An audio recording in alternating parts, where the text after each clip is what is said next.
Alright, so today we're doing squat. So we're going to show you real quick here the spotter arms. These are already set up correctly for Mr. G, who's doing our squat demonstration here. With the spotter arms, you want these just below your hip level. This is an important first step for safety. Alright, you got to make sure we have two different things we're using for safety. One are the spotter arms, second one is having a physical spotter behind us. Okay? With the spotter arms, again, just below the hips here. Okay? Big keys of squat. We've talked about this in our first kind of basic squat information day. We want to have our feet shoulder width apart. We want to make sure that our toes are pointed forward. We don't want them coming out, okay, or coming up on our heels as we're squatting. Okay, so a good squat, again, nice tall chest.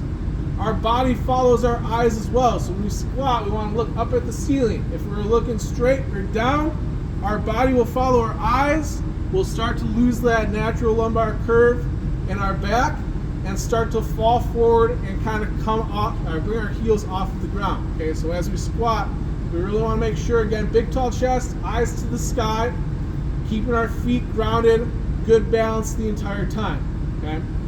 With those keys in mind, Mr. G is going to come out underneath here. It's resting on his shoulders. He's going to lift it up, step back a couple of feet here.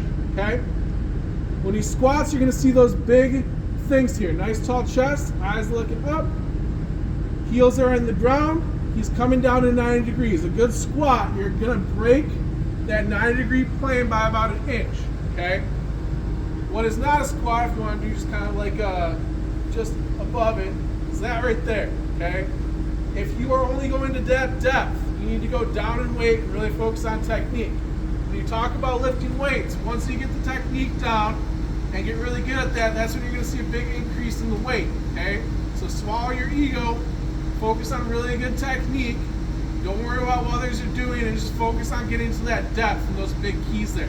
Okay. Our second thing here is spotting. Okay, so we have our spotter. Mr. Schneider is behind Mr. G here.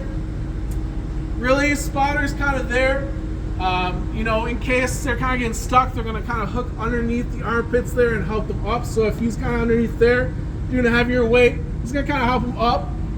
Well, a really big key here is as a spotter, once they're done, he's going to have his hands in between his hands. They're going to walk it in together and secure it together so that the bar doesn't get stuck on top of the J-hook, which can actually slide off, slam on here, and crash. Okay, so we got to make sure we always have a spotter behind us. The spotter arms will do most of it, but the spotter behind us is also a big key as well. Okay, we'll also show you real quick here if you're going to get stuck and your spotter can't help you out, what to do from there.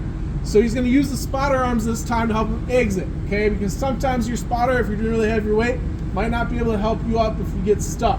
Okay, so if we do this again here, as he's squatting, he's going to get stuck. He can't get it back up from this point. Okay, so he's going to go bring the bar down here, rest it on there, and exit out the front.